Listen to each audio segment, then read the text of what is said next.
Vous êtes fatigué, vous êtes débordé et malgré tous les efforts que vous faites, vous avez l'impression de ne jamais pouvoir récupérer. C'est peut-être que vous tombez dans l'un de ces 3 pièges que je vais vous expliquer dans cette vidéo. Bienvenue dans cette vidéo, je suis Carole Douglas, je suis sophrologue et thérapeute en santé naturelle. Donc dans cette vidéo, on va voir les 3 erreurs que font souvent mes clientes lorsqu'elles sont débordées, lorsqu'elles sont fatiguées, qu'elles n'ont plus d'énergie. Elles ont l'impression de faire des efforts pour récupérer, mais elles ne trouvent pas de solution. Donc on va surtout s'attarder sur les solutions pour éviter de tomber dans ces pièges. Donc le piège numéro 1 dans lequel souvent on tombe, c'est penser que se reposer égale ne rien faire. Mais ne rien faire n'est pas forcément bon pour récupérer de l'énergie, pour se reposer, et c'est pas bon pour le corps et pour l'esprit, car souvent on va se poser, donc on va s'allonger sur son canapé, s'asseoir, et puis qu'est-ce qu'on va faire? On va prendre son téléphone, on va scroller, et on pense que là c'est un temps de repos. Mais justement c'est un temps qui est une activation cognitive qui va être de mauvaise qualité pour pouvoir récupérer. Ce n'est pas du tout du repos. Ou alors on va passer par un temps où on s'assoit, on allume la télé et puis en fait après on réfléchit, on culpabilise d'être assise, d'être allongée, de rien faire et de se dire qu'on a plein d'autres choses à faire. Donc c'est pas un temps de qualité. Un temps de qualité, la solution pour vraiment récupérer, c'est pouvoir se poser avec une intention particulière. On va avoir une intention de se dire un temps de respiration pour pouvoir enlever ses tensions, pour pouvoir regagner un peu d'énergie, pour pouvoir rabaisser un peu le stress. On va pouvoir pratiquer une méditation où là on va vraiment lâcher prise, on va vraiment travailler sur soi. On peut faire une sieste flash aussi, une sieste de 20 minutes pour vraiment récupérer physiquement si on est en dette de sommeil par exemple. On peut également s'accorder un temps de sophrologie, un temps de calme, une séance de yoga. Là, on va se poser, on va émettre l'intention de se poser, mais on ne va pas rien faire. On va vraiment être dans un état de récupération, un état où on va vraiment récupérer l'énergie et du mieux-être à l'intérieur. Donc c'est ça la vraie solution. Le piège numéro 2 dans lequel on a souvent très tendance à tomber, c'est de penser que le moindre petit temps libre que l'on a, il va être comblé avec des obligations. On va aller faire des courses, on va faire le ménage, on va faire du repassage, on va essayer de combler ce temps par des obligations. Mais or, parmi ce temps libre, il va falloir garder un minimum pour vous.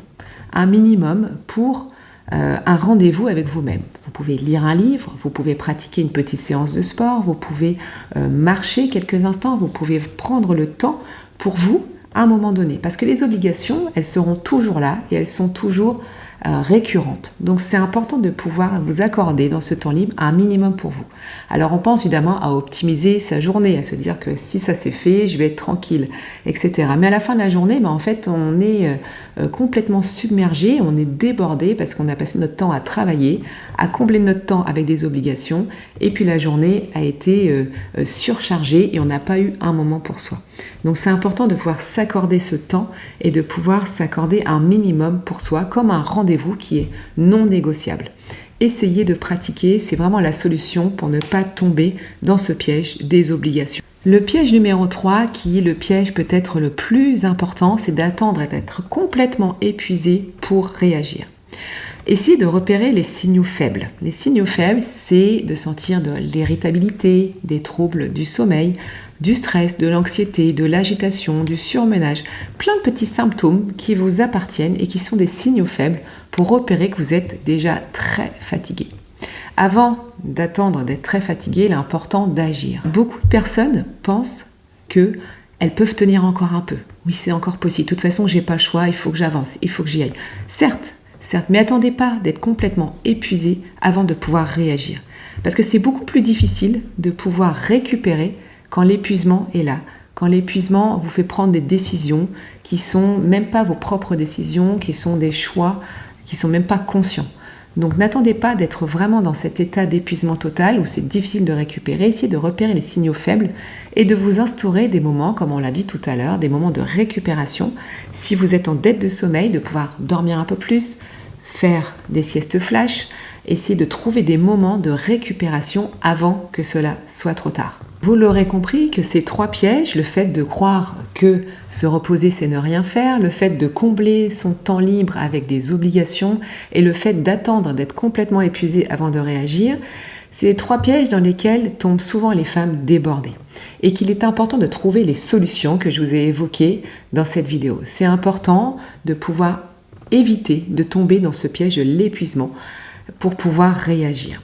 Donc cette vidéo évidemment n'est pas faite pour vous culpabiliser, elle est faite pour que vous trouviez les solutions dès aujourd'hui.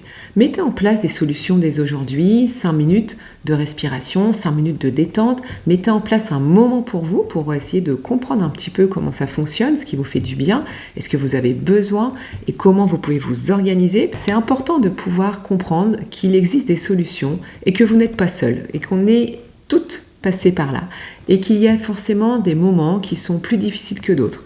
Mais il faut vraiment comprendre qu'il existe des solutions et que c'est important pour vous, pour votre santé mentale, votre santé physique et votre santé émotionnelle. C'est comme ça aussi que vous avancez sur votre chemin et que vous arrivez à développer une meilleure version de vous-même. Vous allez avoir beaucoup plus d'énergie pour vous, pour votre entourage, pour s'occuper de tout ce que vous avez à vous occuper, et puis placer ce petit moment dès aujourd'hui dans votre agenda.